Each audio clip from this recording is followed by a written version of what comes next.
Hello and welcome everybody to another episode of Strickland. I'm your host, Shwin and Stacy. In this episode 559. I am joined, as always, by my co-host Stacy. That is at StacyPad89 on Twitter. Stacy, how are you doing today? Well, congrats on the victory Tuesday. Thank you. I'm rooting for you guys. Well, I want a Bills Seahawks Super Bowl. I'll have to decide who I'm rooting for if and when it comes. But I think that's the most likely outcome. And yeah, if you have any good offensive coordinator recommendations, we'll take those. I think I'm hoping for Monken or McDaniel. So. Well, good news for you is the Eagles officially fired Kevin Patullo just now. You know what it is? I'll tell you what it is. It's anti-Italian discrimination. No, he sucked. He was terrible. Sirianni sucked too. To add more to that, but whenever they've hired from within, it sucked. And whenever like ownership was like, no, hire this fucking guy, Sirianni. The Eagles have been good, so I think and Jalen Hurts has been good, so I think it's a pretty clear decision. Yeah, I don't think there was any surprise that they fired their offensive coordinator. Nobody cares about us talking about our football teams. We're going to talk about the Knicks. Before I do that, I do have to make a few announcements. First, Strickland has a YouTube channel where you may be watching this podcast. If you haven't done so already, please subscribe to the channel. Leave a comment. That'd be a huge help to us. Strickland also has merchandise, which you can find on our website at www.thestrick.land. That'll take you to. There's a link that'll take you to the merchandise store, and there's all kinds of cool stuff on there, like t-shirts, sweatshirts, hats, coffee mugs, water bottles, you name it, we got it. Strickland also has Patreon, which you can subscribe to. There are a number of different tiers. The $6 tier, they get you access to Strickland's podcast that is started Friday with Prez. You also get access to Takes My Vis Bozos, podcast hosted by Andrew Steele, aka Doug, along with Zach Ladder. And you get access to the Strickland Discord, where the conversation never stops. At further tiers, there's a $9 tier that gets you access to Strickland Roll, the pod that I host with YC, where we rant and rave about the next even more. You also get access to one of our premium articles written by our staff, and you get access to Strickland NFL, which you guessed it, is a podcast by the NFL that is hosted by Constantine Metricos, along with a few others, including Luca, our newest host. There are further tiers, a $15 tier, $30 tier, $50 tier, and a $100 tier. That's come with a variety of additional benefits, like listening on pod recordings, merchandise discounts, and even potentially host a podcast alongside yours truly one day, whether you choose to subscribe. Not necessarily possible without you, and not necessarily possible without our sponsor, FanDuel. FanDuel has you covered for all of your betting needs. NFL playoffs, NBA regular season, the final college game of the season on Monday, the final between Indiana and Miami. Anything that you wish to place a wager on, FanDuel has you covered.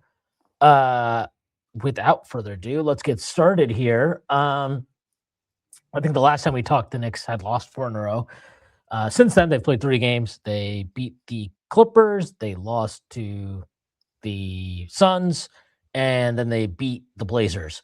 Josh Hart came back for his first game after missing 8 in a row against the Blazers. He had a really nice performance.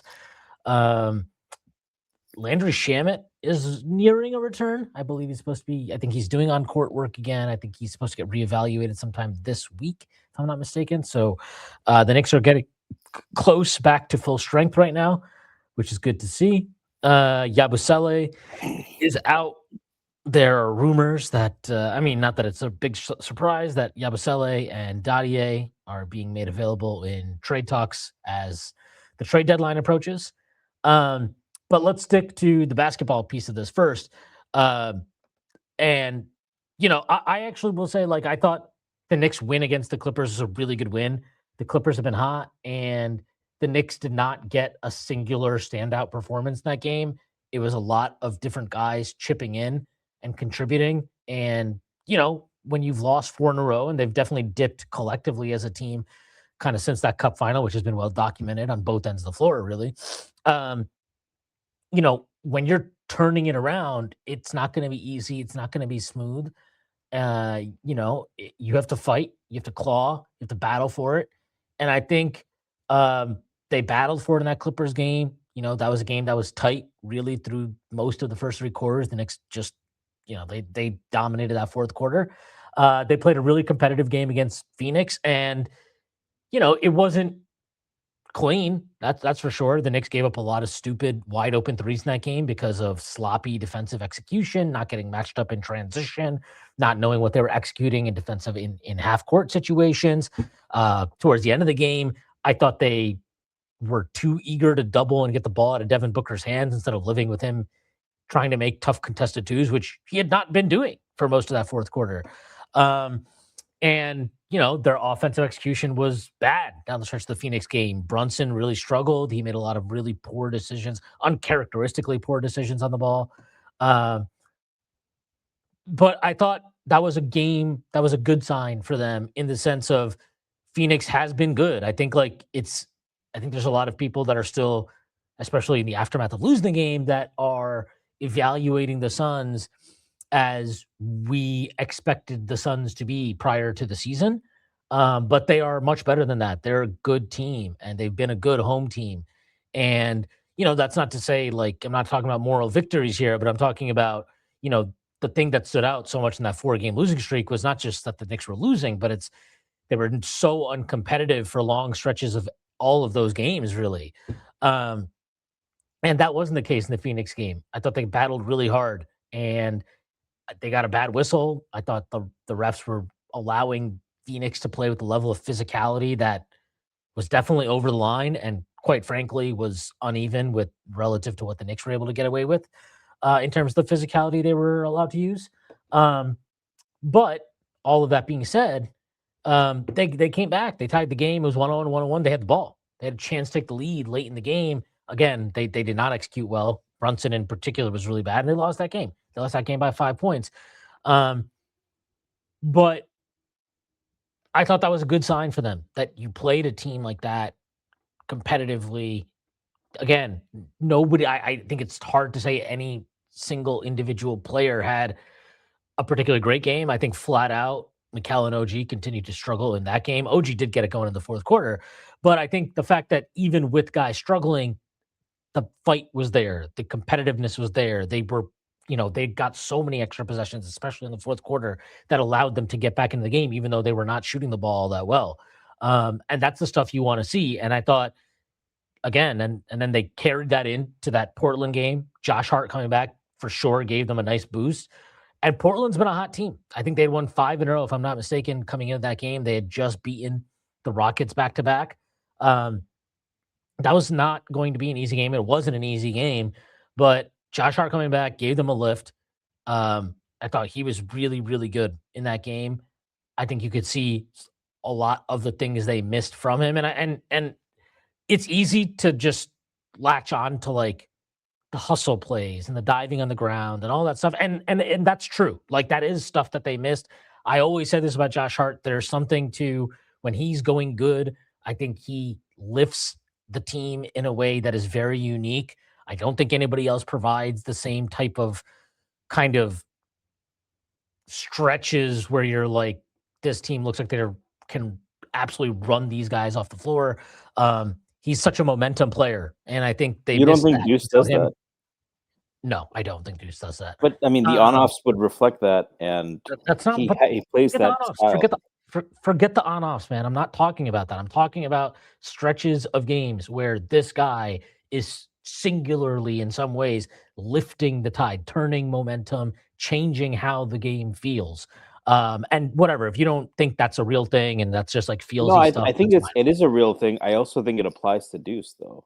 And I don't think it's the same thing, and I don't think it's comparable. The way they achieve the impact you're talking about, to me, are totally different things. Well, they both get loose balls, right? They both play I don't think hard. It's the same thing. You're never gonna convince me of this. It's never gonna happen. And I love Deuce, but I think it's a different thing. I think when Josh Hart, the things he does, the plays he can make are unique to him. I don't think anybody else in this team is capable of doing some of the stuff he does, both good and bad for that matter. But again, those are the easy things to talk about. But I thought, a couple of things that really stood out to me about this game. The first one is, which is very, very obvious, is just that the Knicks transition offense was dead for a while without Josh Hart. It was just not existent. You could tell immediately with Josh Hart back. They played with more pace. They got some more easy baskets in transition. I think that's important. I mean, it's not I think that's important. That is important. It is important. And that was reflected, I felt, throughout the game. But the thing that really stood out to me more than anything, and this is, I talked to you about this last week, I talked to press about this last week, is, um, you know, Portland really ramped up the ball pressure on the Knicks at various points in this game. In particular, they did what a lot of teams have been doing over the last couple weeks, which is when Brunson runs a pick and roll, they were trying to trap him, get the ball out of his hands. And they were content to maybe live with guys trying to make plays 4-on-3. And in the fourth quarter, especially when they did that, I thought Mike Brown made a really good adjustment, and he had Josh Hart set a lot of those screens. And Josh Hart is their best short roll creator. And not only is he their best short roll creator, I think he is the guy on the team that is most comfortable, aside from Jalen Brunson, obviously. He's the guy that's most comfortable in those pressure situations, asking for the ball. And when he gets the ball, being able to make clean decisions out of those places. And I think that is a real talent. That's a real skill. And I know the way that comes across is the insinuation that other players don't want the ball, or they're scared to have the ball in those situations. And that's not really what I'm trying to say. But he is a player who I think thrives at times in those situations, and he rises to the occasion. And just as a playmaker, in those 4-on-3s, he's such a more dynamic threat than anybody else they have. He's a more dynamic threat than even Karl-Anthony Towns in a lot of ways. He's a more dynamic threat than Mikal Bridges will ever be in that situation. He's a more dynamic threat, God knows, than OG Anunoby. He's a more dynamic threat than Deuce. I think Deuce can be good in those spots, but Deuce in those spots is going to turn it into a pick and pop for the most part, right? He's not going to be threatening going down, into the paint and drawing defenders and creating shots for others. That's just not going to be the thing he does. And I thought that was a huge, huge benefit for the Knicks down the stretch of the game. He has a synergy with Brunson that I think helps Brunson a lot, but I think it also just gives the Knicks more options with how to attack. And that really is the main thing with this team is, I think to some extent, I know OG and Mikal are not the same players offensively, but they are similar in what they're broadly doing, their broader skill sets offensively. Neither is a guy that you want handling the ball a shit ton or is comfortable handling the ball a shit ton. They both benefit a lot from, getting spot up looks from the corners. They're both guys that are better at attacking closeouts than trying to create off the bounce from a standstill. They're both good transition players, although they're good in transition in very different ways. Karl-Anthony Towns is obviously a center. It's a different thing. Deuce McBride's awesome. Deuce McBride is also a guy who's a high-volume sniper. He's not somebody who's going to get into the paint and kind of draw attention and be able to create offense for other guys. Josh Hart does that. Josh Hart gives you something that none of these other guys do. And, that doesn't make him the perfect player. It doesn't make him the best option in every situation. He has flaws. We all know what they are. But he is different. And I think they have missed that variety in his absence. There are times where you can live without that. But you could tell, I think, that they were struggling without him. There is something to what he brings to this team, this brings to the table for this team. And I'm, my hand up. I've definitely underestimated that at times. And, maybe this is what it needed. Maybe it required him to be out for a little while to kind of fully appreciate the things he does do, because I think it's easy for all of us, again, myself included, to get caught up in well, what's the net rating of this thing? And this thing sucks. And that lineup isn't good. And, if teams don't treat him as a shooter, it creates this issues. And those are still true. And they're real critiques. It's real analysis. But I think we can kind of get lost in that and ignore all the things he does. And I think, that was happening prior to the season. I thought the offseason was weird, where a lot of Knicks fans were just very down on Josh Hart. I mean, I get why that was the case, but I thought that was extreme. But his start to the season was rough. I'm not going to lie. I thought he was brutal to start the year. And I was honestly fucking worried that he was things were not trending in the right direction for him with the team and whatnot. He turned that around, obviously, and then he got hurt. And you know, I think in that absence, you could feel and you saw exactly um, what it is that he gives this team that they don't have without him, and why he is important. How important is he? Where do you rank him in the scale of importance to the team? That's a subjective matter, but I don't think it can be denied that he is vital to this team in a lot of ways. And um, you know, note to myself and note to many others, like we should be a lot more appreciative of this man for what he's done for this team and how he's played for the Knicks. Um, and and just recognize that, there are going to be times that he frustrates the shit out of you. Don't let that distract from all the stuff that he does well, and all the positive impact he does have. Yeah, I think it's a reflection of the fact that everything even if we don't think this way, the quote unquote discourse, or not quote unquote, but capital D discourse, um, is all about we want a linear ranking, right? We want how good is this guy, and it's more complex. We want solutions that are chemotherapy, not scalpels. But most of the problems that ail NBA teams require scalpels, not chemotherapy, or for a less morbid um, analogy, hammers, right? Um, it's where and when these players can be deployed. If you deploy Deuce McBride as a starting point guard, or sorry, as a primary ball handler, he's going to suffer. If you deploy Josh Hart in a 5-out lineup without ways to um, facilitate his cutting or his um, ways to combat putting a center on him, he's going to look bad. But I think you just said it right there, right? Like, we try to rank these players, and every player should be used as a scalpel, not as this is the best. Even Brunson, right? Even there might be there is obviously it's not binary, right? So there are some players you can say they're just better for nearly all situations. So there's gonna be very few situations where the Knicks are better with Brunson off the floor. But there might be some. Um, and I think we don't evaluate players like that. And I think Josh Hart just brings that to the forefront, because when he's being used in a way that he shouldn't be used, he looks really, really bad, and it affects everybody else. But um, and like, both of those things are two different things.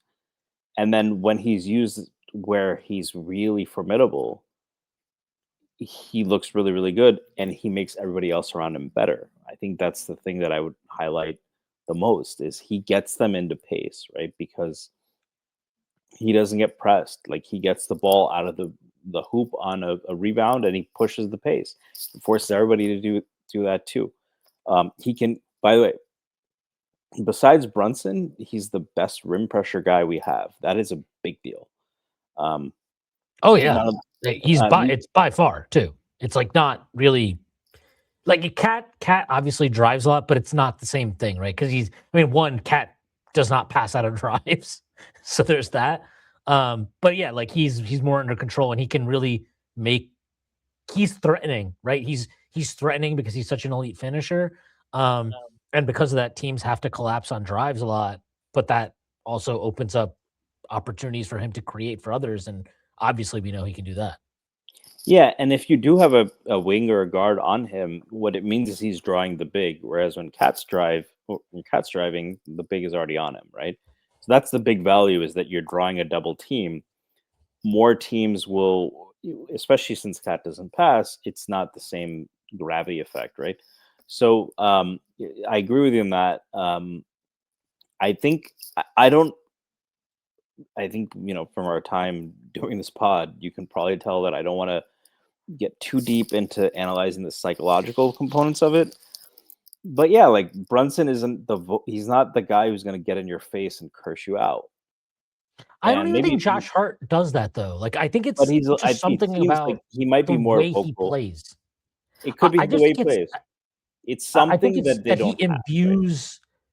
he imbues like there's like a chest thumping bravado to his play that I think gives the team another dimension and can give guys confidence that feeds like it feeds into other things. And I just think there's something about that. I mean, it's why their record is what it is when he plays. You know, like for all his flaws and the shit that we've talked about for years about, you know, he doesn't get defended at the 3-point line and his fucking space cadet on defense and blah blah blah. And like again, those things aren't true. Like I don't think it also doesn't mean like just because we're appreciating Josh Hart doesn't mean that like those things aren't true. They are true. But yeah, is he a perfect player? Obviously not. And did Tibbs rely on him too much? Yes, I think that's unequivocal. But like their record is what it is when he plays. And, you know, is he the reason for that? No, but he is a guy who he changed like the kind of trajectory of the team in some ways, right? He elevated them I to a mean, different from the level. beginning, right? They had a 53 win Right. pace the Right. year they traded for him. Right. So that's And so just the like thing he he is does. That's why yeah. he's valued in a very unorthodox way, but the value is very obvious if you watch, Yeah, the teams he plays on.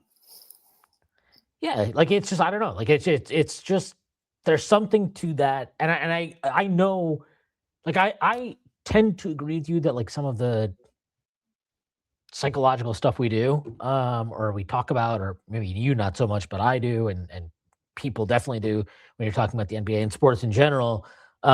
You know, some of that stuff is unfair, but I feel very strongly in his case, like there is something, and it's also why when he's not going good, you can feel it and see it, right? Like you could tell last year in that Pacers series. I mean, even by the end of the Celtics series, but especially in that Pacers series, you could see it. You could feel it just watching him and his decision making and everything that like he was just a fucking basket case. You know, he's a total basket case. And that the confidence that he plays with, which is I don't even know if it's necessarily confidence, but it's like he is I think it's just, not dude, if you not thinking. He's just playing. Like he just like you know, what I mean, that's ultimately what you it's want your Arjun best and the players to do, fucking right? Gita, bro. I'm going way. I said Arjun and the Gita. It's just he just does his job the best so he can. I don't think he like that's what's so far hard to figure out about him. It's because like you think it's just energy or like some motivation, but like I think he's just really like this is what I have to do and I'm going to do it. And sometimes that understanding is wrong, but that's what it is. But I'll not push back, but I'll respond to. So I like to avoid conversations about that part of the sport because I think we don't know, and it leads to a lot of unfair narratives, which I think you would agree. And there's like racial biases there too that end up coming up. Um, but it's absolutely a thing. Not Um, me. I don't see color. yeah, you're white, right, Shwin?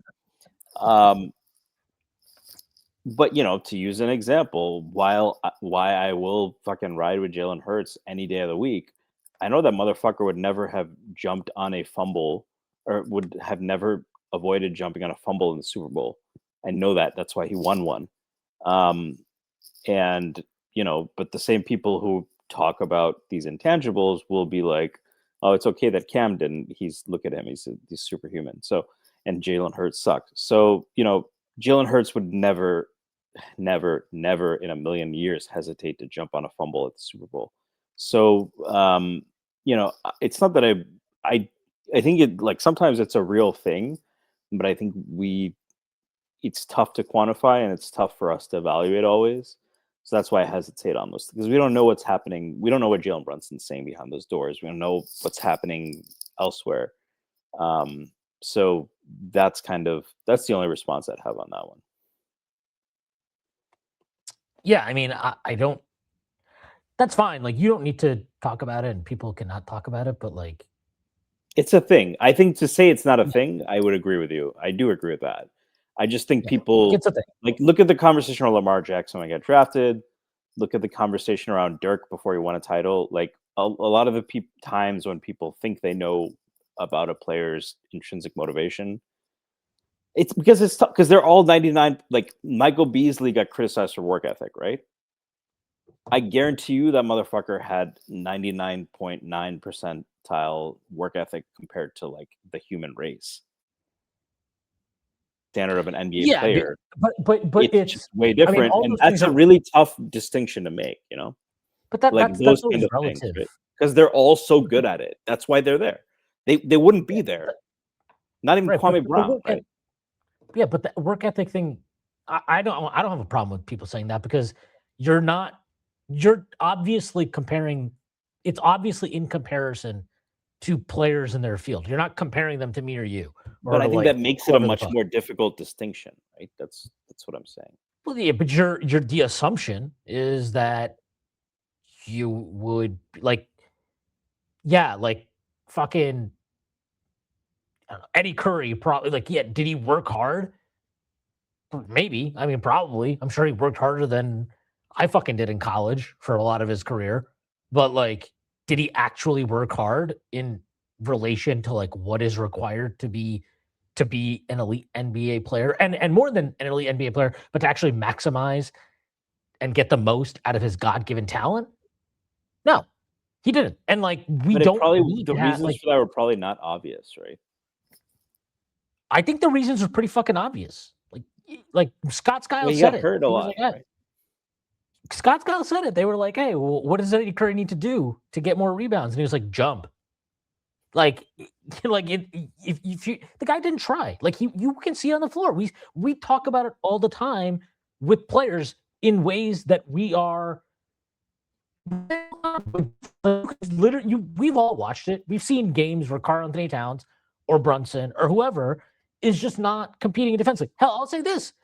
Another thing that has stood out in these last 3 games that was a stark departure from what happened before, to bring it back to the Knicks, specifically, Jalen Brunson's defense has been exactly what you need it to be. Again, is he going to be a good defender? No. Is he going to be a high-impact defender? Absolutely not. Is he still going to be a liability at times? 100%. But he's not being a destructive defender. He is not completely lost. He is not completely cheating off his man way too much constantly. He's making rotations. I have actually seen him be vocal on that end of the floor. I think he's executing to the scheme much better than he had been previously. And that's a big deal. Well, we could see it. His effort was not there and I don't know why. Maybe it's just, it's an 82 game season. So this idea that everybody's going to play perfect and have the same exact effort every night is obviously ludicrous and not realistic. And he just had a bad stretch. But, on top of the defensive stuff, he's doing a better job of competing on box outs. Are there times that he's still going to get outworked or outmuscled? Yeah, absolutely. Again, there are just real physical limitations that he has to deal with. And he can't just overcome. They're going to be liabilities. But you have to control what you can control. And I think the way he has performed in these last 3 games, I'm talking about the defensive end of the floor effort. I really enjoyed the way he's kind of let the game come to him more in these 3 games, barring that 4th quarter against Phoenix, which was just really weird. And I don't even have a problem with him trying to take over because that's kind of the whole fucking thing, right? Yeah, let the game come to you for 3 quarters or whatever. And then when it's time to take over, you should have the juice to take over. But he was just bad at the end of that game. But I like the way he's been playing these 3 games for most of it. I think he is back to playing within rhythm. He's making it a point early in games, it seems, to get off the ball and give other guys more opportunities to kind of make plays. And that's been a good departure. And it was something that was a hallmark of what they were doing earlier in the season when they were going good. So you hope that's not just a blip and that it's more of a return to normalcy. I mean, is it just, do we have to accept that there's going to be a few Jalen Brunson asshole games? I think he's always going to have those. I think you could probably, I know you don't like to compare them, but you can probably relate with Josh Allen. Like there are the games where he's just in flow and his risk management is just fucking impeccable. He knows exactly when to take the shot. I think the game I think your playoff game was a good example, right? I thought his just decision making was one of the best games I've seen from Josh Allen. But like it's with Favre, you're drawing the quarterback analogies, but you could draw it to Chris Paul, you could draw it to Luka. Like those guys, the best guys are river gamblers to some extent, and you're gonna have some variance. Yeah, I mean, I think to me, it's just different because I think in football, there's a lot more. I think what your opponent does has more of an impact in ways. Like, I think it's easier to get sped up. It's easier to kind of go off. Well, because if you slow down, you're gonna get the shit kicked out of you. So right, I just think it's easier to kind of be on tilt in football than it is in basketball for the top guys. But yeah, I mean, look, it's happened before. That's just part of the game. Like he's a human being. He's not going to be the same exact guy every single day, every single game, every single quarter he's out there. But that's why I was really never that concerned about him in the long term. Like it's one thing to be critical of him in the moment, and I have been critical of him in the moment, but I'm never concerned about Jalen Brunson like over the course of 82 games in the playoffs. Like at the end of it all, he's going to emerge with credit to his name, probably be the best player on the team, and be one of the 10 best players in basketball, right? Like that's kind of the standard he set for himself at this point. So I'm not, when he's going poorly, I think it's worth just saying he's playing poorly, because if you think highly of the player, I think you should hold him to that standard, and that should be okay. It doesn't mean that you think he sucks. It just means that he is playing like an asshole in the moment, and he was playing like an asshole on both ends of the floor. And look, the offensive stuff, again, that rarely concerns me because on aggregate he's going to turn around and be awesome. The defensive stuff is much more annoying because it's like, hey man, you're not exactly getting the toughest assignments here, right? A lot of guys effectively are on the floor to kind of mitigate your weaknesses. You just need to at least hold up your end of the bargain, which is ultimately like executing to scheme and boxing out when shots goes up and making basic rotations and like all those type of things. And he was not doing that. He was not doing it. He was just floating. Why again? Who knows why? Who knows why that occurred? And it wasn't just him, right? It was like a collective kind of malaise around the team where their defense just completely cratered for a while. So why was it all of them? I don't know. The NBA Cup is a theory to people. Doldrums of the season. We can all, to the point you made earlier, like we can all try to psychoanalyze it and have our opinions on what it is. But what you need to do as a leader of a team is like get a hold on things and turn things around. And I don't want to triumphantly say that they've now definitively turned things around and they're back to their best. But I like what I've seen over the last 3 games, and obviously getting Josh Hart back has been great. But just as important is the guys that were playing even while Hart was out, getting back to their best. I liked what Brunson's done in the last 3 games. I think Karl-Anthony Towns at least is now back to looking at the basket. I will just really never understand what the hell that Detroit game was from any of them, but especially from Karl-Anthony Towns. I think he's played better. I would like to see him be, I wish they would switch him more. I get why that doesn't happen, but I think he's a much better switch defender than he is at drop or anything else. But yeah, he can be better than he's been, even in this stretch. I think that's no doubt about that. OG Anunoby I thought he was miserable during that losing stretch of games. he's been good the last few games, or at least more consistent. Still has had some weird moments, but I like what he's done. Made some big time threes against Phoenix. Made some big time OG's threes just in the fourth always going to be a quarter. weird player, dude. Like his motor skills are weird with the ball in his hands. He takes step backs. Sometimes they work, and sometimes when he's flat footed, they're air balls. That's like he's got to have the highest percentage of air balls on the team. Um, he's just a weird player, and you got to accept some of that shit.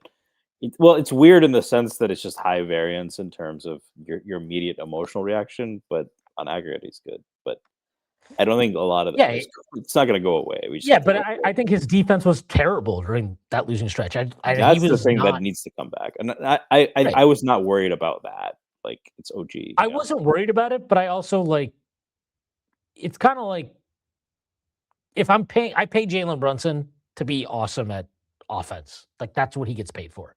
So when he plays stupidly on defense, I could maybe even deal with that if the offense is awesome, but the offense was not awesome, which highlighted the fact that the defense was so bad. If OG Anunoby sucks on offense for a few games, I don't actually get that pissed about it. Like, man, shot selection stuff is its own thing, but sometimes you just miss shots. What are you gonna do? Can't It's not like OG's out there trying to miss shots, right? Yeah, you're gonna miss shots. But his defense was atrocious during that losing stretch. I mean, he was terrible. He just wasn't competing. Again, that Hawks game, I've talked about it multiple times, but he just had a play where, I'll never forget it, where he just let Rizachet, get to the rim and just never met him, never played with any force. It was weird. He was weird for a lot of that stretch, just flat out bad in a lot of ways. Um, and he hasn't been perfect in this recent, 3-game stretch, but it's been much better. And I think the Portland game, he probably had his most consistent effort for a few weeks. Mikal Bridges, I just one of the weirdest players I've ever watched. He's actually leading the Knicks this season. He has the best on-off on the team, which is kind of funny. I don't But think it's that funny. His BPM is pretty great. Like he's it been is. He's just efficient, had a very and weird last month. He's had a bad last month, but he's still, I think he needs to turn around. The 3-point shooting with him has been awkward. His confidence in the shot seems to vary and fluctuate. I mean, you would love to say game to game, but even from quarter to quarter. Um, but they need him to get back to his best. And again, I just think Josh Hart's really important to them because without him, their margin for error is thin. So when these guys are not playing well in his absence, um, you really feel it. And again, you don't have that margin for error. So it hurts a lot. Whereas when he's back, there's more combinations you can get to. There are more varied lineups and looks you can go to. I mean, the thing that stood out in that Portland game was, down the stretch, Mike Brown goes 5 out, basically. He goes without a big on the floor very late in the game. Karl Anthony Towns did not play the final, I think it was 9:27. Um, Mitchell Robinson played obviously a bunch of minutes at the center in the fourth quarter, but they also played, again, no center lineups. And that was really interesting to see. That's actually how they closed the game. I think Denny Avdia got hurt with, I want to say something like two and change left. Portland called timeout. The Knicks came out without a center on the floor, if I'm not mistaken. I think that's when they made that change. And they cruised after that, really. Offensively, they got quality shot after quality shot after quality shot. And, that was really cool to see for me. So, again, those are options you have when you have a full deck. When you don't have a full deck, it's a lot harder to justify and figure out what is even a good no center lineup. Um, but yeah, look, that was cool to see, I thought.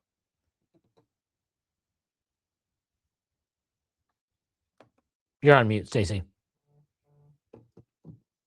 yeah. So we talked about this last time, but would you agree fundamentally with the idea that pretty much the top 7, so the starting 5, Deuce and Hart, they're all pretty much not, I don't want to say equally valuable, but taking one of them out has a very big impact on the team. I think if you take any one of those guys, maybe Bridges is the least indispensable or the most dispensable, but I think that that's the threshold, how I look at it. And yeah, I'm curious if you actually agree with that, because I do agree with you on Hart brings something unique, but So does OG. Obviously, so does Brunson. So does Bridges. So does Deuce. So like we missed Deuce. We missed, and that's not to. I'm not doing this to denigrate Hart, but I think it's just an interesting observation from the roster construction. I think that probably goes for a lot more team. I mean, Denver won without Murray and Jokic, so maybe they're just fucking aliens. But in general, it seems like now the way rosters are constructed, especially for all-in teams, which I think the Knicks are, like your top 6, 7. In the Knicks case, I think it's 7 guys are all like without one of them, it's just a cascade of stuff that affects everybody. I mean, obviously they're not all the same level of importance, but yes, I think they're a finely tuned roster. When they But I think they're all guys, indispensable. That's what I'll say. Yeah, it might be a different level, but I think they're all indispensable. they're all indispensable if the goal is to win a championship. Like, I don't think they can overcome. Maybe you can overcome it for a game, right? Like they were without Deuce McBride for quite a while, and they won the NBA Cup without him. You know, they beat Orlando, they beat San Antonio. They also did him. struggle, right? Right. That's my point. Like, you can overcome it for a little bit, but it will catch up to you. You know, even though they were winning some of these games, right? Like they win Christmas Day against the Cavs without Deuce, but you could feel in that game, like, hey, like they're really missing a point of attack defender because they just could not contain Garland and Mitchell for basically the first 3 quarters of the game.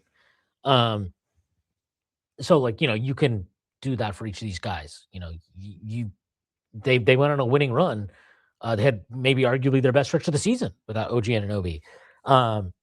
But you could feel like certain matchups, it's like, oh man, this big wing is too big wing for any of Mikal Bridges or Josh Hart. And I guess, you know, now we're gonna have to play cat at the 4 more maybe because that's the best way for us to match up, and that affects other things. So you felt that. Like you felt when Deuce was out, as we talked about. You felt when Josh was out. We just talked about that. Absolutely. No, yeah. we haven't been without Karl Anthony Towns for more than a game this year. But last year you could sense the difference when Karl Anthony Towns was out and when he played. Mitchell Robinson, same deal. Like when he's played and more than when he's played, when he's right, when he's feeling at his best physically, you can feel the difference. And he gives them an advantage in ways that most teams just they don't have anybody like him. They don't have anybody that can combat him. So he's a very unique weapon that the Knicks have.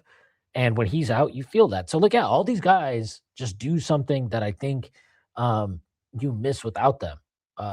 You know, even Mikal Bridges, who he is kind of a favored target for, you know, when shit goes bad. It's a lot of pointing fingers at Mikal Bridges. And look, that comes with the territory. Like, you know, when you get traded for, you know, 5 first-round picks get traded out for a guy, yeah, he's going to be held to a certain standard. But yeah, the Knicks, you know, and we'll never know it because the guy never fucking misses games. But like, if you ever missed a game, I guarantee you'd miss it. Like he's good for basically 35, 37 minutes a night every night. That's value in so many ways. He's one of the best corner 3-point shooters in the league, right? So he does things too. And yeah, those top kind of 7 guys they have, they need all those guys. They will not win a championship if they're without one of those guys for an extended period of time in the playoffs. It's not possible. They don't have the horses. But if you have those 7 guys, yeah, I feel pretty good about your chances to beat anybody in the field. You know, Eastern Conference, Western Conference, doesn't matter to me. I feel good about those top 7 guys. You know, can Landry Shamet be an 8th guy? Maybe. Can Tyler Kolek develop into a more consistent 8th, 9th guy? Maybe. Can Jordan Clarkson be that guy? Depends on the night. But those top 7, yeah, like I feel really, really good about all of them. You know, again, the Knicks they remain the strong favorite in the East on FanDuel. Actually, this it's kind of tightening up here. The Knicks are plus 280 to win the East on FanDuel. Detroit is plus 370, so their odds have shortened, and Boston is plus 410 now.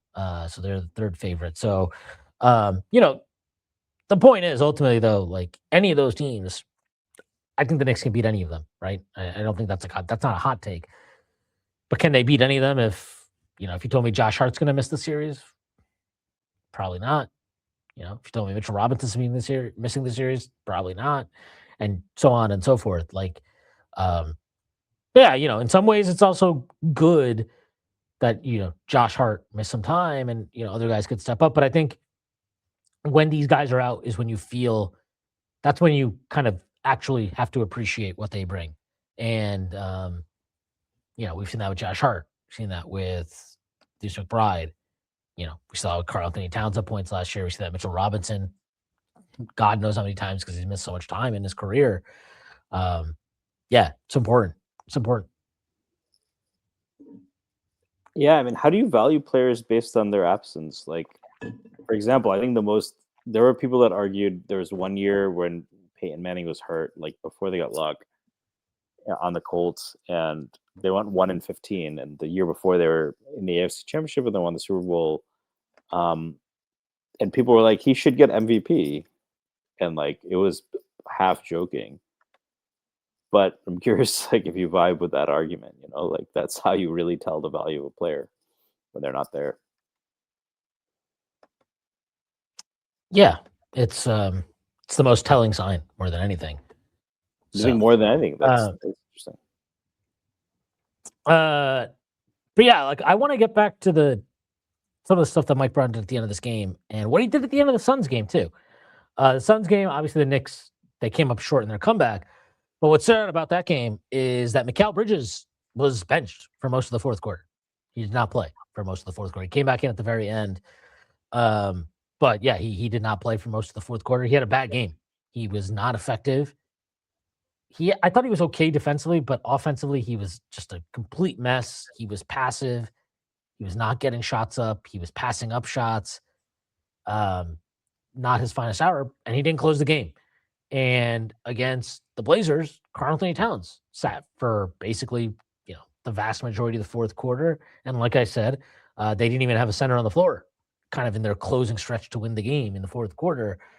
It was Brunson, Deuce, Hart, Mikal, OG. Why this stands out to me is one of the main criticisms was of Tibbs last year was his over-reliance on the same lineup over and over and over and over again, and the fact that he would close the games with the same lineup constantly, regardless of how they played individually, collectively, whatever. And that was not just a criticism of his going back to last year, but for a lot of his time in New York and a lot of his time as head coach in the NBA. And as far as I'm concerned, it led to issues with accountability, and that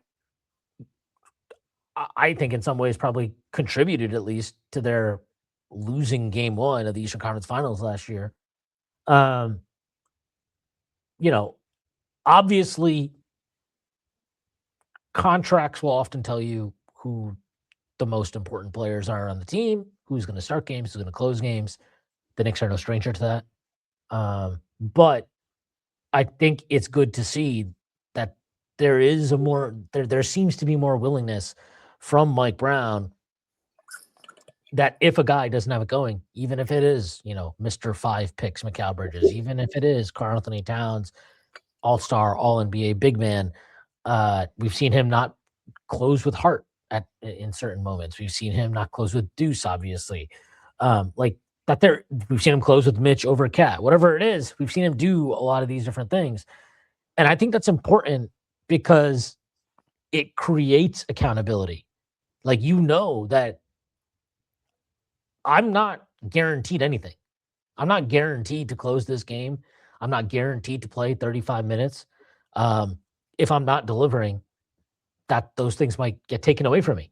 And I think that's important to create accountability on the roster. And it also, to me, demonstrates a coach who is reacting to what is happening within the course of a game, and is willing to kind of push different buttons depending on the night. And I think, that was obviously something that was really, really missing from this team last year, where it felt regardless of the performance, regardless of how a guy was playing, you kind of had a pretty consistent idea of how many minutes they were going to get, what the role was going to be, what the rotation was going to be.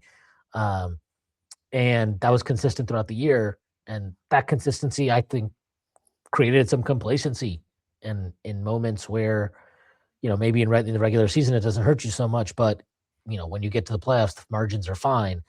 And we saw it come back to bite the Knicks on several occasions. Yeah, I would. I think that's still not a non-issue this year.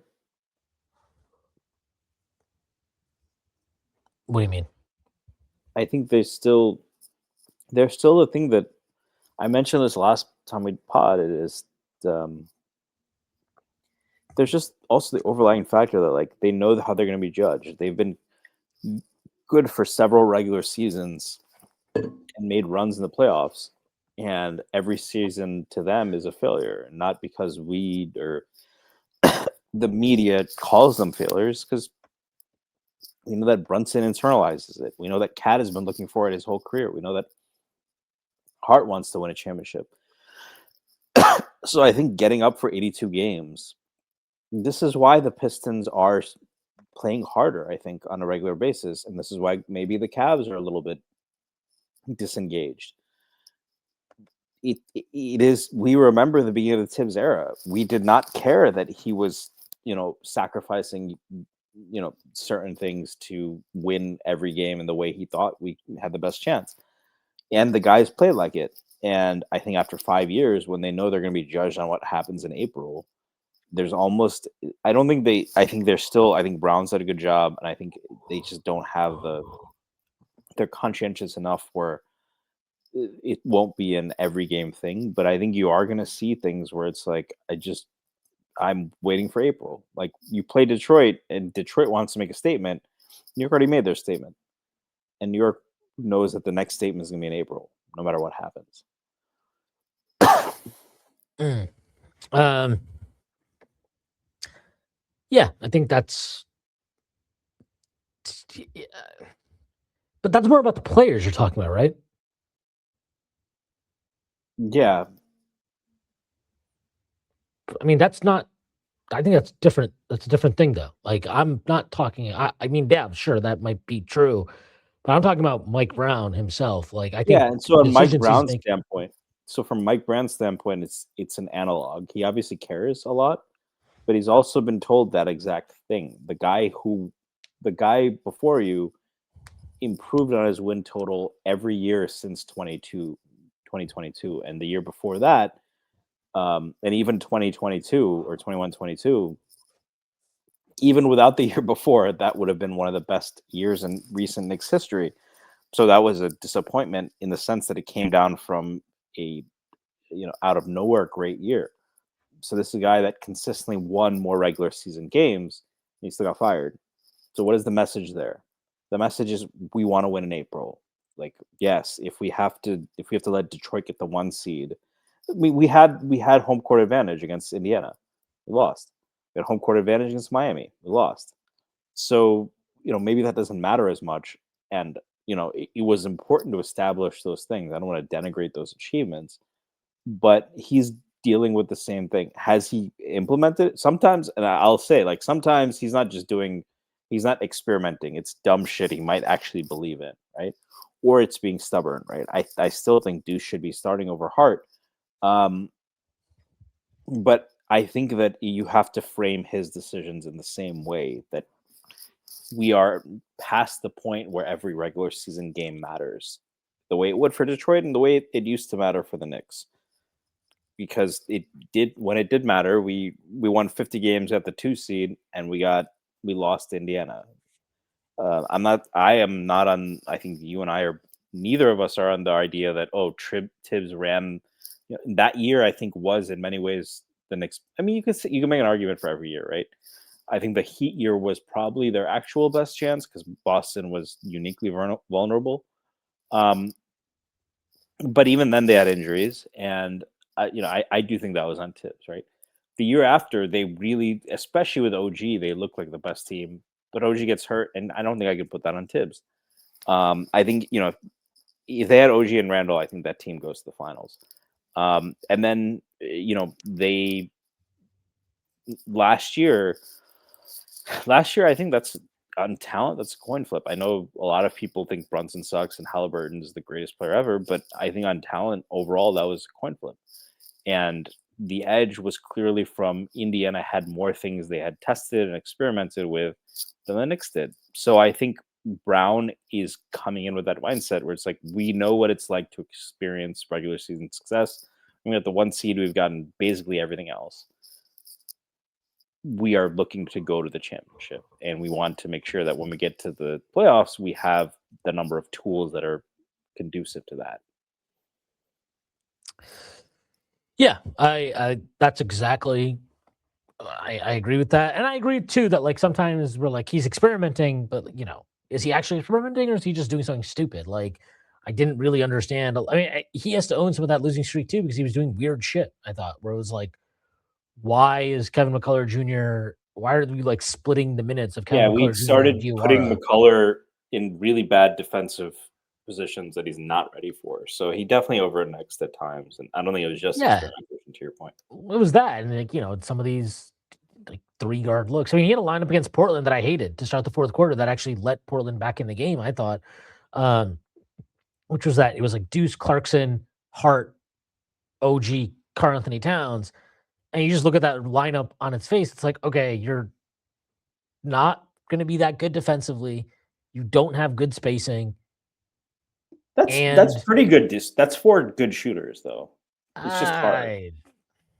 I don't know, man. I don't think Clarkson is that good of a spacer, but you don't have a ball handler. Like you don't actually have a good ball handler in that group. I know Clarkson has moments where he can get into the lane, but it's not like he's really that creative anymore. And he doesn't have any explosiveness with the ball in his hands. That was just a bad lineup, and it let Portland get back into the game. And maybe you're right. Maybe it's not that bad of a lineup, and it was just a bad stretch they had and whatnot. But like, that's also why you have to try these things. And after a while, we'll have to see. But like, is he cutting out some of the stuff that doesn't make any sense? Is he cutting out combinations that don't really have balance? We will have to see. We will have to see. I thought it was interesting that in that Portland game, that Kolek was entirely out of the rotation. I thought that was quite interesting, especially given the fact that those lineups without Brunson on the floor struggled in that game. Is that something that he persists with and wants to see more of? Like, does he have faith in that lineup? And he thinks that it's something that can, if given time, prove itself to be an effective 5-man lineup? Maybe. It also might be that he's like signaling to the front office, hey, I could use another ball handler here. Like, this is the thing. I need another ball handler. We'll see. We'll see how it turns out. But I just, to the point you made, like, not, we should also be careful when we're talking about the team where it's like, hey, look, like, not everything that he tries needs to just be like, well, he's experimenting. Maybe he is experimenting in all these cases. But like, some experiments are stupid. And it's okay to just like pull the plug on them quite quickly. But yes, I think the Mike Brown stuff, I'm encouraged that he has used the different closing lineups, and that he's not necessarily just going to let guys close because they are the guys that he decided before anything ever happened were his best group of players. I mean, you can even say, like, I think there's still a conversation to be had about what is the Knicks' best lineup? What is the Knicks' best lineups to use? What is the best way to get, what's the best way to start games? What's the best way to close games? Who are the guys that are in those conversations? Because, as much as that, look, we've had the conversation about the starting 5 for a year now, over a year, of should it be Hart? Should it be Deuce? Should it be Mitch? And I think it's telling that, the Deuce in the starting lineup has not been a particularly good one. I think they actually have a minus net rating so far this year, slightly minus. They can't defensive rebound for shit in that lineup. So their defense suffers. Their offense is great. Is it Hart? Obviously last year would not have been evidence of Hart being a good option to have in that lineup. But we know Hart is effective in a lot of different things that he does. Is it Mitch? We've seen that. And ultimately, if none of those guys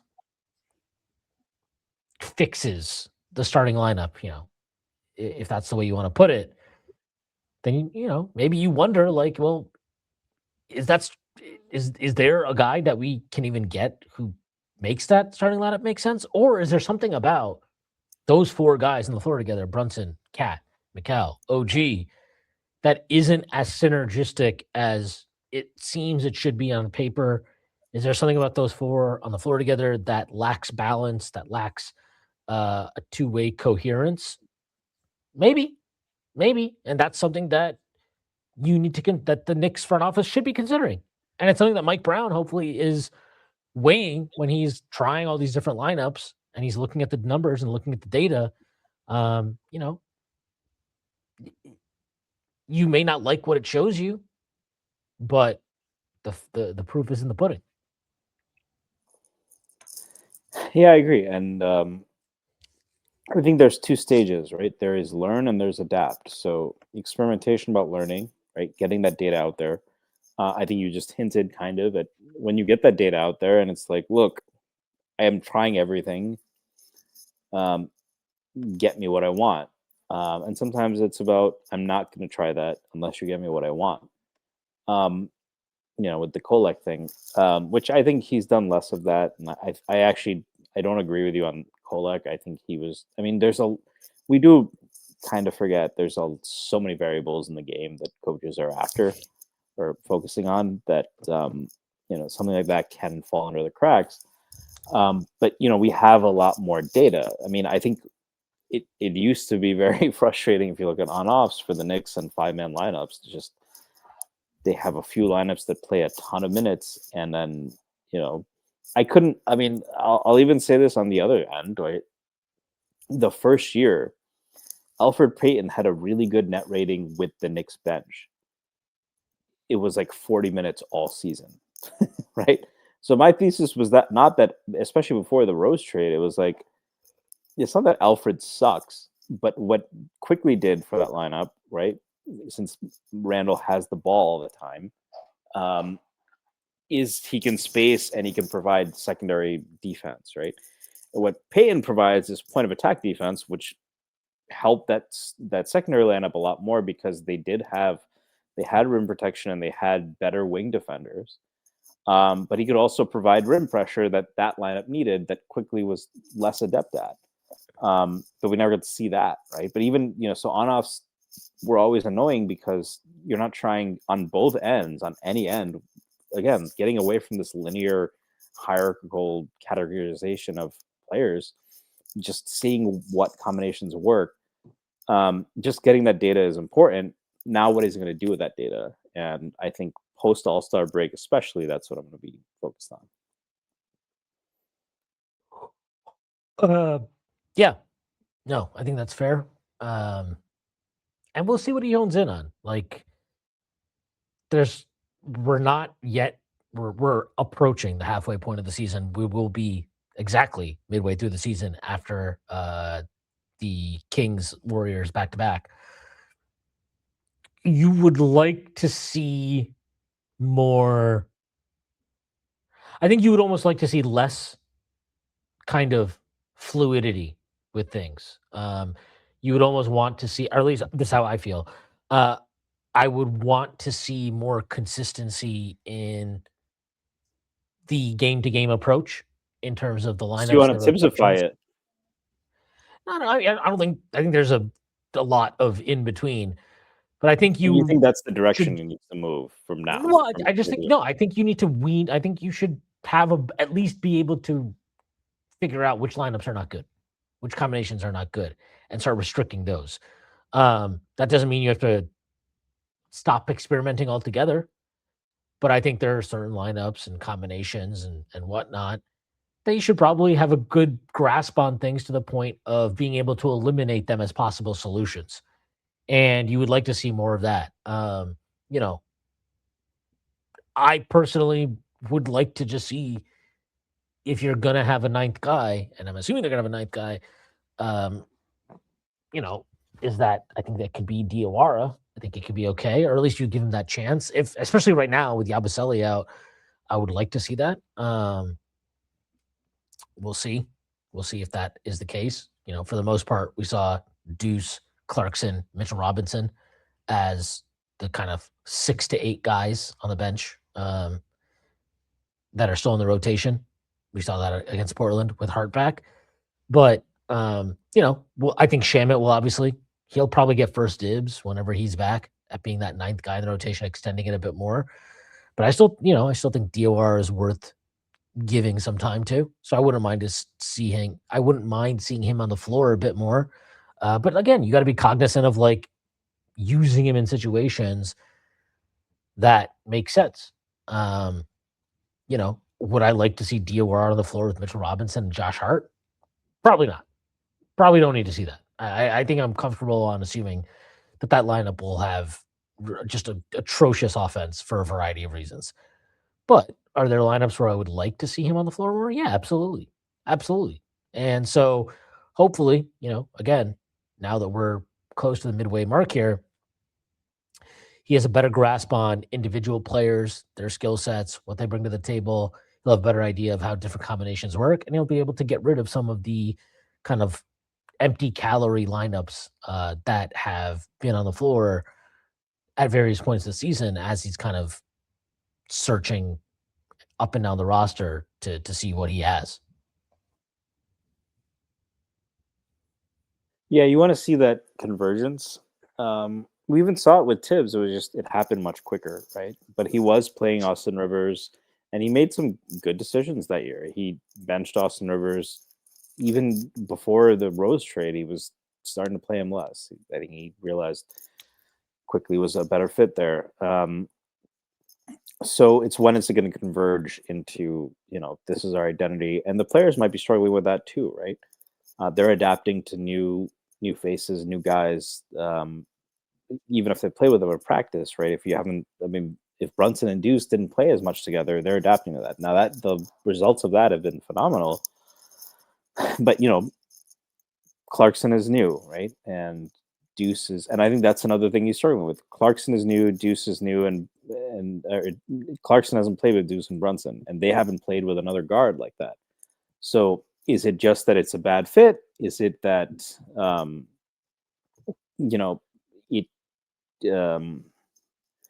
is it just that it's a bad fit, or is it that they haven't played enough together? And you want a reasonable sample size if he's really approaching this with a scientific mindset or something like that. Those are the things that he's still doing. But I do think, to your point, we're getting to the point where it's like, all right, well, we're halfway through. We are in a dogfight with Boston for the 2nd seed, and we're behind Detroit. If we're going to punt to Detroit, that's fine. But this is where how the team is going to look in the playoffs should be starting to come together, because, we talked about you want a lot of things in your bag, but you want to be comfortable with those things. And if there's too many things, then you lose the risk of you're not really comfortable with any of them, right?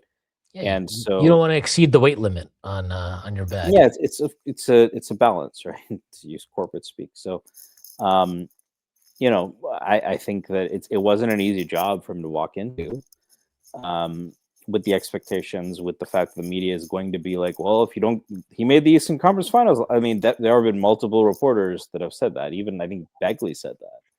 Where, what is if Brown doesn't get? I think it was a more extreme example. If Brown has a first round exit, what's the argument that it was a good change? But if he doesn't get past the Eastern Conference Finals, especially in a year where, we'll see what happens with Boston, and if Tatum comes back and they become a juggernaut, because they're already looking really good, we'll see if people like me have underestimated Detroit all year. But for the most part, the expectations are finals or bust. And we know what didn't work in terms of that. So, we'll see. Because I don't think, the way the series went last year, I don't think we'd beat Detroit again, given how much they've improved as a team. But I also think we're a better team. But that requires identifying it. And look, it's not going to be binary, right? Like, we think DOR is playable. What is McCullough? McCullough has had good moments, right? So did Jarris Walker. So did Ben Mathurin. There were games Ben Mathurin didn't play against us. There was a game he had 22 points. right? Or whatever it was. So we're getting to that stage, but we're going to see a little bit more, kind of narrowing of the focus. Yeah, for sure. Yeah, I mean, you mentioned that you still think Deuce should be starting. I don't know where I really fall on this. Again, the lineup with Deuce this year, I can pull it up. So with McBride, and this is just for this year, obviously. The Knicks have my bad. Here we go. Give me 1 second. I'm gonna pull it up. It's gonna be awesome. Mikal, Karl Anthony Towns. Okay, so with that 5 on the floor, the Knicks have a plus 1.08 net rating. That's in 91 minutes. Again, very small sample, so take it for what it's worth. They have 134.41 offensive rating. Great. 133.33 defensive rating. I believe they have a defensive rebound percentage of something like 65 with those guys on the floor together as a 5-man group. That is not good. That would be by far and away the worst mark in the league over the, so that's not necessarily perfect. And if you take Deuce off the floor and you put Hart on, so the starting lineup for last year, that starting lineup has a plus 4.22 net rating. That's in 128 minutes. Again, very small samples we're dealing with here. 124.07 offensive rating, 119.85 defensive rating. These numbers, by the way, are all on Cleaning the Glass. Not on Cleaning the Glass. Play-by-play stats. So if you're using a different site, they have different numbers. It is what it is. With Mitchell Robinson in the starting lineup instead of the others, they've only played 51 minutes. So that's Brunson, OG, Mikal, Karl Anthony Towns, Mitchell Robinson. That actually has a plus 11.83 net rating. 123.71 offensive rating, 111.88 defensive rating. All those samples are pretty small. So I don't know that you can take any of that and say definitively one way or the other, this thing is the best, that thing is the best, or whatever. Ultimately, I just think they are a lot of what's the best lineup for the Knicks is a situational thing. I think there are lineups where going double big can be great. Opponents with playing double big can be great. There will be opponents and moments in games where playing 5 out with Deuce might be the best option. There might be opponents and situations where having Hart is the best situation. There might be opponents and situations where having Mikal off the floor and having Deuce and Hart in instead might be the best. And that's where I think it's good to see Mike Brown having already kind of closed the game without Mikal Bridges on the floor, closed the game without Karl Anthony Towns on the floor, that he is willing to experiment more and lean into that more is a positive sign. It's also not easy. And this is his biggest challenge, really, is okay, if the conclusion is that,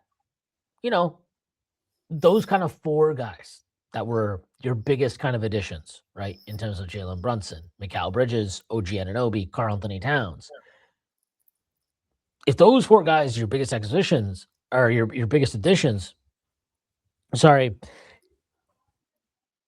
there might not be a lock 5th guy that makes all of that work. And actually,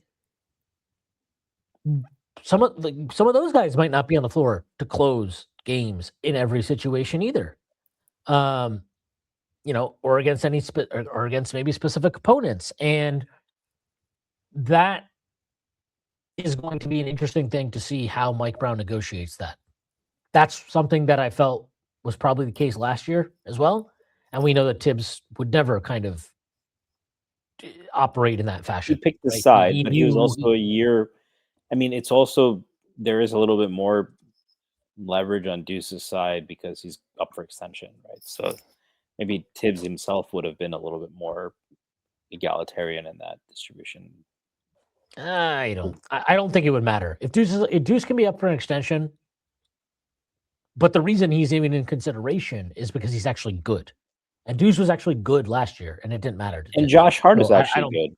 So, but we clearly sided with one over the other last year, But that's and now the one that you were talking about, kind of the political element, right? Our guy's going to be upset and annoyed. And Deuce clearly was last year, even though for his standard, like he just has a different standard of how he's going to express that compared to some other players, maybe. But I think that element is a little bit more evenly distributed this year. yeah. But the reason it was annoying last year is because we literally never tried anything else. I'm not saying but I'm saying that you're saying that you have to weigh the egos, right? That's kind of how I interpreted what you were saying. You have to weigh I how just these think guys that are going to feel about it. no. I mean, I mean, yes, of course, as a head coach, you have to care about selling the message and getting buy-in. Like so, yes, it matters how these guys feel about it. But I also think it's important to not have sacred cows. Like, I mean, every team is going to have a couple because that's just how it works. Like, it's going to be a very hard sell to, Bench not Brunson. have Brunson on the not have Brunson on the floor, right? That's just reality. It's a hard sell at times to not close with Karl Anthony Towns because he makes, a shit ton of fucking money. And that's a big investment. And that price tag is of a player who you should expect to close every game. But maybe he doesn't. And that should be okay because the goal is to put the best lineups out there and win basketball games. And if you do that, maybe you can win a championship. If it's already decided that these four guys are 100% going to close all the time, I think you're really limiting yourself because I'm not even sure that. I mean, my strong feeling, and I've said this again, and I'll continue to say it. I don't really know what the Knicks' best 5-man lineup is. I'm confident now in saying that after half a year of Mike Brown actually trying shit. I don't know, and I don't think there's a straightforward answer to that. Well, it's opponent But dependent. correct, which means that you don't necessarily have a best 5-man lineup. It might just it's not like the fucking Warriors when they were just like, oh yeah, we'll just play Draymond at the 5 and like that's our best lineup. Like I don't think the Knicks have that. I think the Knicks have options. They have different looks that they can go to, and that's good. It's valuable. We saw the value of that from a team like Indiana last year, where they just tried. They had a lot of different things they could go to. So it's not to say you can't win that way, but my strong feeling is that regardless of the best, I don't know who the best 5-man lineup is. I feel pretty strongly that their best 3-man lineup, which means that whatever their best 5-man lineup is, probably includes 3 of these guys, is Jalen Brunson, it is Deuce McBride, and it is Josh Hart. I think those 3 guys are in their best lineups.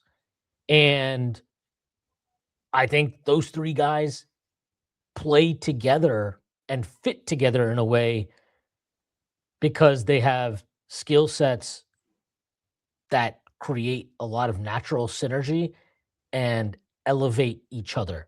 I think the fact that Deuce is obviously turned into a very comfortable, high volume 3-point shooter and elite point of attack defender is significant if you're going to play him next to in lineup or not just next to Brunson, but really in any lineup, right? Those skills matter in any lineup, but they matter especially in lineups next to Jalen Brunson, who creates a lot of 3-point shots for other teams, who needs the floor spread like any good quality offensive player does to kind of elevate the offense to where it should be, and who isn't going to defend the point of attack himself and can't defend the point of attack himself. I think Josh Hart gives them the synergy between him and Brunson. I don't even think I really need to elaborate on that. And his ability to push tempo, his ability to, not just the reason his pushing tempo matters so much is it creates opportunities in transition that a guy like Brunson or a guy like Deuce isn't going to get in half court situations. I think they both benefit from that. I think Brunson benefits from the fact that Josh Hart can alleviate some of the ball handling stuff. And again, the synergy, the stuff Josh Hart can do for him on the short roll. I think the fact that Deuce plays good point of attack defense eases the burden on Josh Hart a bit as well defensively. So they're just very synergistic, those three. And again, I don't know what the Knicks' best five-man lineup is, but whatever it is, I think it contains those three players because there's just a long sample size now of those three guys on the floor together being really, really just a strong combination. Yeah, I mean, Deuce and Hart have very ancillary skill sets that perfectly complement a guy. We have a guy who's very, very good at the thing he's good at, which is scoring at all three levels. And what he needs is space, which is what Deuce provides, a secondary ball handler, which I think is what Hart provides, and point of attack defense, which I think Deuce is better at. But I think one thing you didn't bring up, but the fact that that lineup has looked better this year, that lineup that we all kind of criticized last year for its usage, is that Hart has really picked it up as a point of attack defender. And I've seen this guy close games guarding Jamal Murray and shutting him down. So it's in him. And I think that's the point. It's a very amorphous type thing where there isn't one lineup. I think you hit the nail on the head. There isn't one lineup that works. 100% of the time, your best lineup is going to have Jalen Brunson on the floor. The only limiting factor on him is how many minutes you want to play him. That 90% of the time is going to have Karl-Anthony Towns, maybe 85, depending on the other teams. That there's a very high percentage with Mitch, but the limit is much lower because of, his injury issues. And then that, it's probably like 80% with OG.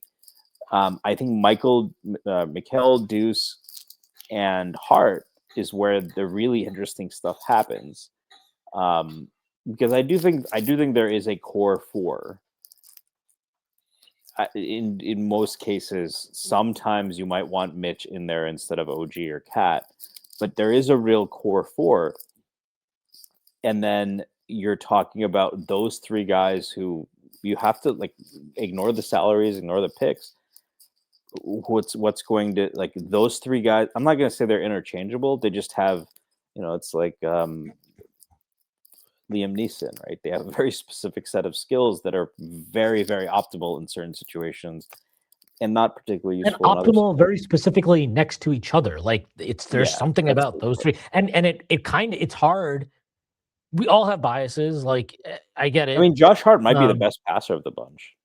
He might be a better passer than Brunson. Brunson can create more opportunities, but Hart has better vision in a vacuum, right? But he opens up passing opportunities for Hart because he commands attention, and Josh can now attack, with the tilted floor and all that type of stuff. Again, I don't know. I think we can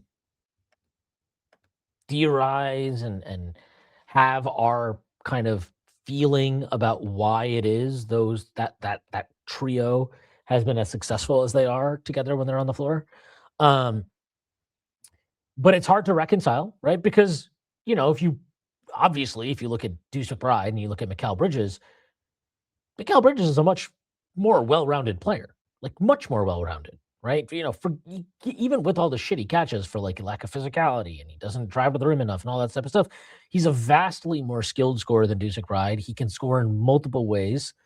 He's better off the bounce, which isn't saying a lot because Deuce isn't great off the bounce, but he is a better off the bounce player. He's got better size, blah, blah, blah.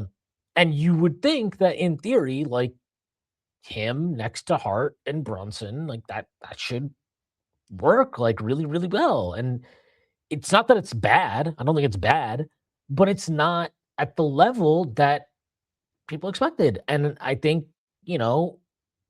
it's the same thing like Karl-Anthony Towns and Jalen Brunson. In theory, these two guys together should have such great natural chemistry and should be able to absolutely destroy teams. And obviously the offense is great, don't get me wrong, but a lot of times you don't feel that they're necessarily playing really well off of each other. And it's not like a selfish thing, right? It's not as if they're not interested in kind of passing for each other or whatever, but it's just not stitched up well. Like it's not together in a lot of ways. Those three, I don't know. There's something about them. They just play really well together. And like you can look at it season by season, even. So the 2023-24 season, if you look at all the minutes, so regular season and playoffs, okay? Regular season and playoffs. They played 595 minutes together. They had 123.72 offensive rating, 113.73 defensive rating. That's a plus 9.99 net rating. Okay. The 2024-25 season. Again, this is all on PBP stats. All minutes, regular season and playoffs. They played 473 minutes. They had 125.58 offensive rating. They had 118.16 defensive rating. That's a plus 7.42 net rating. This year so far, 2025-26, they've played 230 minutes together. They have 135.35 offensive rating. They have 112.9 defensive rating. That's a plus 22.45 net rating. Combined, last three seasons, regular season, playoffs, all of it, they have played 1,298 minutes together. They have a plus 11.24 net rating, 126.47 offensive rating, 115.24 defensive rating. I don't know what to say. I think this actually speaks less on the fit issues other players might have, Mikal, OG, Karl-Anthony Towns. It doesn't matter. I don't think it speaks so much as to whatever their issues are, as much as these three guys just work really well together. And I don't think you were going to find a better kind of, like, if you're building out 5-man lineups, you can kind of start individual level, okay, who are the 2 guys, 3 guys, whatever. It's very hard to come to any conclusion where these 3 guys are not featuring in end of game situations together consistently. And at least, maybe even if you don't want to say it's not suited for end game situations, but like one, I don't even ever really understand what that means. But let's say that's the case.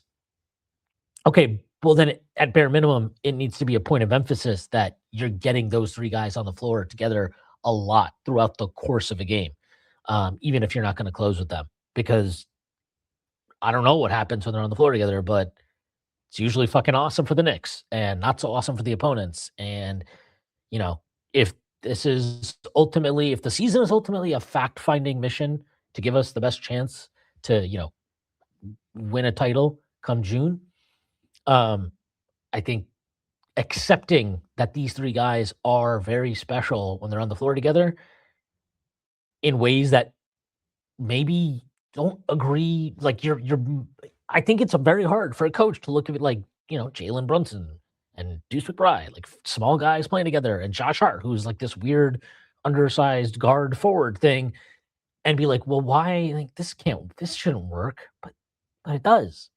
It's like the Oppenheimer thing. It's paradoxical, but it works. And I don't know. I keep coming back to it because I think it's so fascinating because obviously look, Mikal Bridges, he's a really good player the Knicks acquired, and they acquired him for a lot. OG Anunoby, awesome player who, they've had now for a while. Karl-Anthony Towns, awesome player that they gave up quite a bit for. But somehow to me, like they're almost like it's like almost less important to me that those guys are on the floor in closing lineups than the 3 aforementioned players. OG maybe is a little bit different because he's obviously been such a high impact player throughout his career anyway. So, you slot him in there. I'll pull it up right now. Let's see what happens. If if you put OG Anunoby next to those 3 guys over the last 3 years, they have played, this is including regular season and playoffs. They have played 313 minutes with those 4 guys on the floor together. They have 124.22 offensive rating, 111.59 defensive rating. That's a plus 12.63.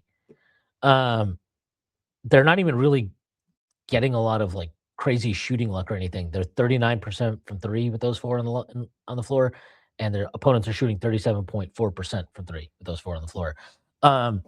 Again, I don't. So maybe OG is kind of part of that mix too. I think the center thing can go either way. Does that mean Mikal Bridges might be the odd man out? Maybe he is. Maybe he has to be. Maybe that's how it'll work out. I don't know. But we also haven't seen enough of Brunson, Brunson, McBride, Mikal, OG, or whatever. Like, I'm not trying to draw any definitive kind of like what is the 5-man lineup you should ultimately get to. But I am saying those three guys, I don't know, get them on the floor and get them on the floor as much as you can, because when you do, good things happen. Yeah, and again, there will probably be. I guess they're gonna work against Detroit. I mean, you probably need OG there to take on Cade. Same with Boston, right? You probably need OG on the floor as much as possible against Boston and Detroit. But against Cleveland, right? And we'll see whatever happens with them. I think the line that you're talking about makes a lot more sense. I don't care if it is Mikal or OG next to them. So they balance each other's strengths out. I think, and I think there's probably other guys who have been playing less that maybe it works. I mean, if it works with, how much have we seen Deuce Hart next to Kolek, who has some of the strengths of Brunson, with more of a playmaking bent and less of a obviously scoring ability? Does that work too, right? On the flip side, right? If can you replace Hart with Diawara in some of those? And I think Diawara does some Hart things. It's like the Game of Zones bit, right? He does hot things. But I think it's those three guys who are very unique players, all three of them, right? Brunson is obviously unique. Deuce is like, I mean, there are archetypes like him, but I think he takes some of it. You talked about this with Mitch, right? The things he does well, he's extremely good at, and he just doesn't do the other things, right? It's a little bit like that with Deuce. He is one of the best point of attack defenders in the NBA. He is terrific as a catch and shoot guy and like a one dribble pull up guy. And don't ask him to play make really, unless it's off of closeouts. Don't ask him to bring the ball up or run offense. And then, Hart is more of a jack of all trades, but he is unique in the way that he is a jack of all trades, because I don't think there's too many players that are so jack of all trades-ish to be that unique. That might be a totally nonsensical English sentence, but what I'm saying is, like, Hart is the opposite of Mitch, right? I don't think there is one unique skill really.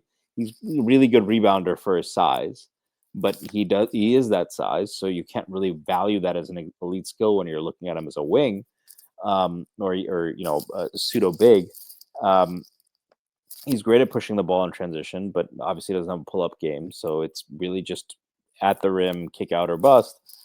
And but he's good enough at all of those things that it makes him very unique, right? So it might be tough to find replacement archetypes, but I think what are the things that synergize them is a fascinating question. And I have some time on my hands, maybe a Strickland article to look at in the future. Look at similar trios that maybe work the same way. Yeah, I mean, I think so. I just pulled this up because why the fuck not? Brunson, Bridges, Hart, Deuce have played 376 minutes together over the last 2 seasons, in all. So that's playoffs and regular season. They have 127.5 offensive rating, 117.83 defensive rating, plus 9.67 net. I don't know. It's like I'm sure I can do this exercise with. I'll do the exercise. I can do the exercise with Karl Anthony Towns, and I can do it with Mitch. Those three with Karl Anthony Towns since the start of last season. This is again regular season and playoffs. They played 336 minutes together. They have a plus 20.5 net rating, 135.68 offensive rating, 115.18 defensive rating. If you look at, those three plus Mitchell Robinson. This is going back to the 2023-24 season. They played 264 minutes. Again, regular season playoffs. 124.09 offensive rating, 110.92 defensive rating. That's a plus 13.17. It just works. I don't know. It works. Whoever the fourth and fifth guys are doesn't really matter. Like they're so synergistic that almost finding the guys to plug in as the fourth and fifth guys and alongside them is kind of easy. Like it's not hard, right? It's just put a wing, put a big, and you're good to go. I don't know. It's something to look at. I think it's not been discussed enough. Because the conversation has always been, right? Just Deuce or Hart, or should it be Mitch maybe as the fifth starter? And I feel like maybe the entire framing of how and I'm holding myself accountable for this too, being guilty of it. The whole framing of how we discuss what is the best lineup, what should the Knicks closing lineup be, what should the Knicks starting lineup be, is just flawed to begin with. It's like a flawed premise. And I think this conversation is, or I hope at least it's a conversation that the Knicks are having internally and being more open to any and all kind of solutions, I guess, to what ultimately is the Knicks' best look. If it turns out it's without Bridges, because I think you and I would both agree that more than 75% of the time, you're either going to want Mitch or OG over Bridges if you're playing those three. Yes. Does that make Mikal more expendable? Yeah, of course. Of course it does. And look, I'll just I think this that's out the there because I'm uncomfortable sure part of that conversation, especially since for the beginning of the year, he was having a really good season. Well, I think Mikal's been really good this year. I know it has been rough since the cup for him. I think there were signs to me against Portland. It's going to turn around here, I think, pretty soon. But it has been rough since the cup. There's no denying that. He does lead the team in on-off so far this year. Like that needs to be said. Like this has not been some like garbage impact player this season. But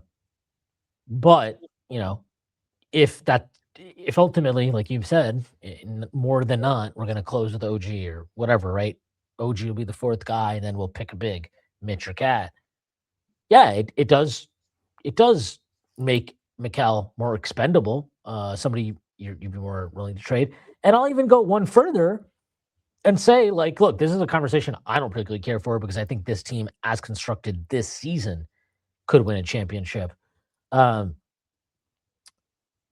like, look, if you're not that concerned about the whole, can Giannis really, anchor a defense at the 5, and maybe you still have a starting center in place or whatever.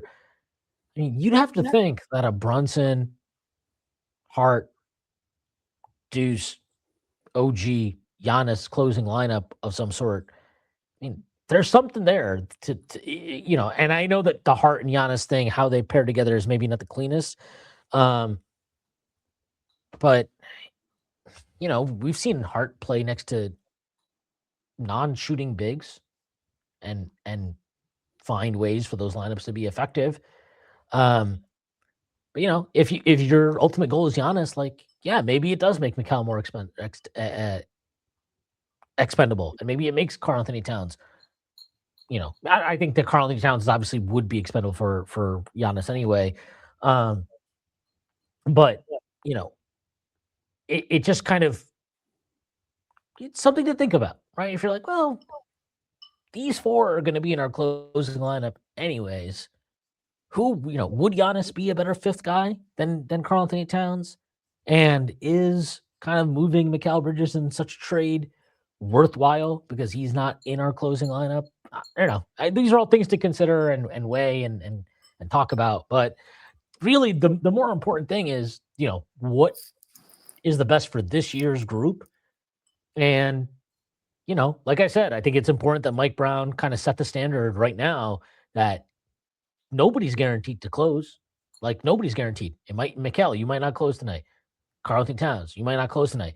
Having that already kind of as an established standard is critical if maybe you get to the postseason and you have arrived at the conclusion that these three guys need to be on the floor all the time during crunch time. Yeah, maybe, now that you have that established, it's a little bit less maybe dramatic when Mikal Bridges is seeing his minutes cut in crunch time or Carlton Towns or whatever. And that can help you get through the season, and it hopefully can help you win a championship if it proves to be as effective as, the various samples have shown of these guys.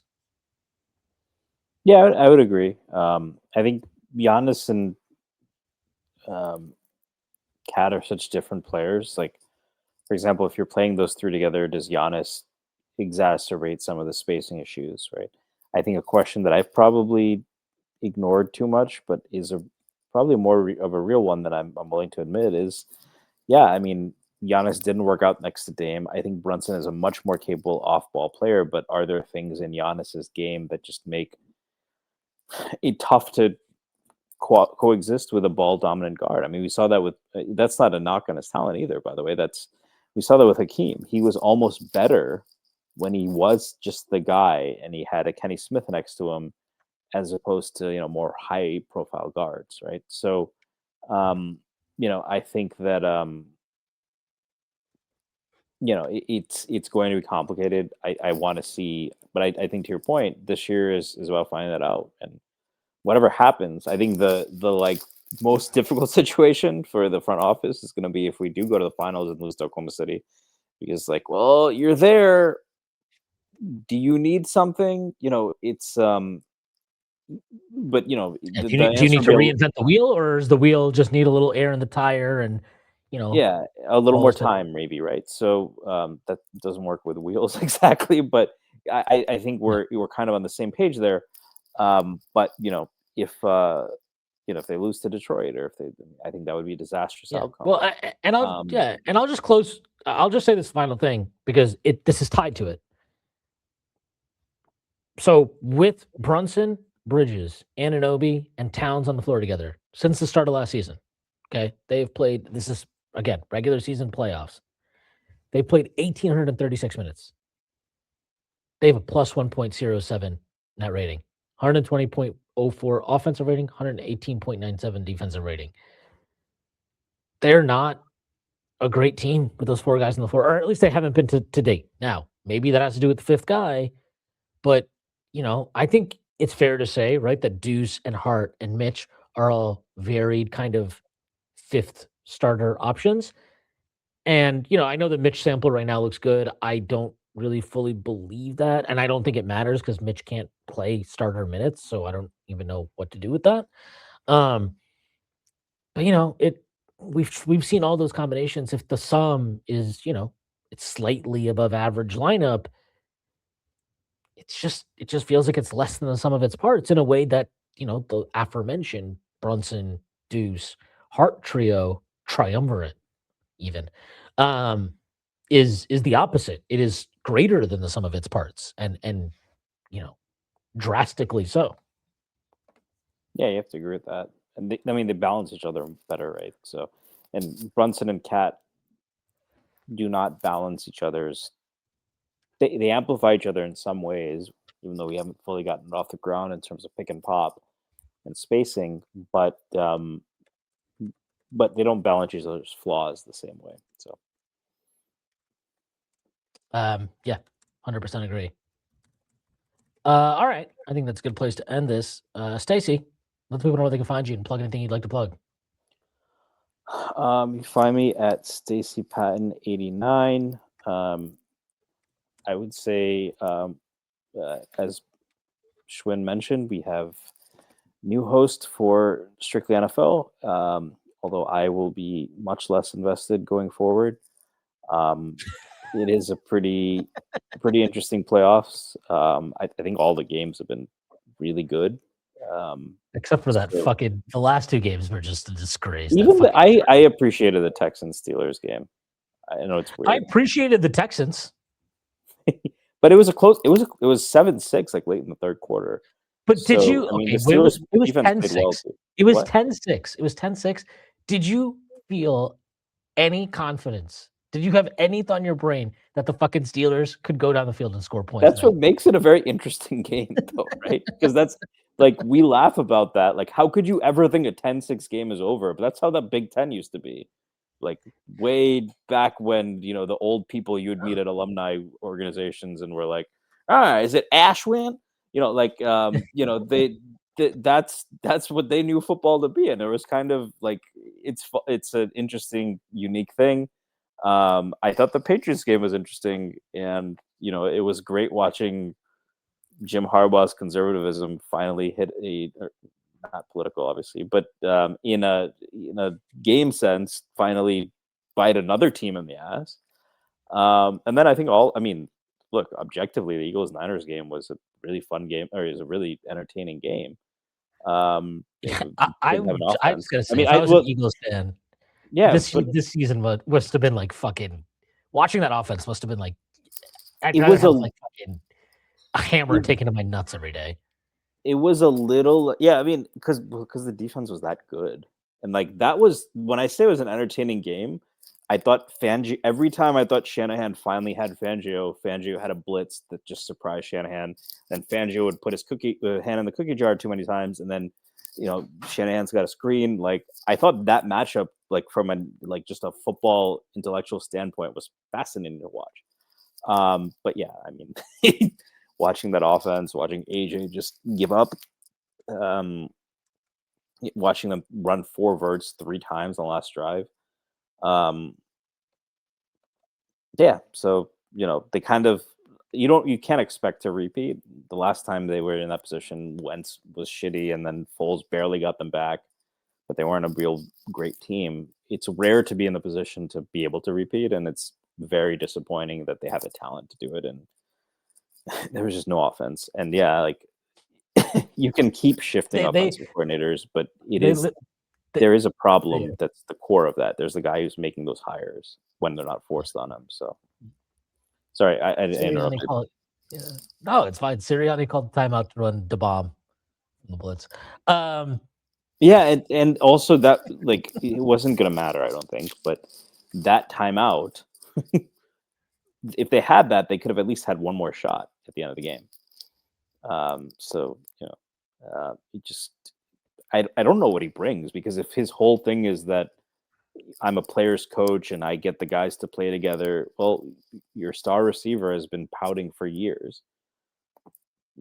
I don't know how much you're bringing at that point. So in that sense, and it's not schematic. At least he made it a point to fucking run down the sideline and yell at him. While Tom Brady's telling us about how great their relationship is. Yeah. These guys have a great relationship. I'm like, they look like they're about to murder each other, man.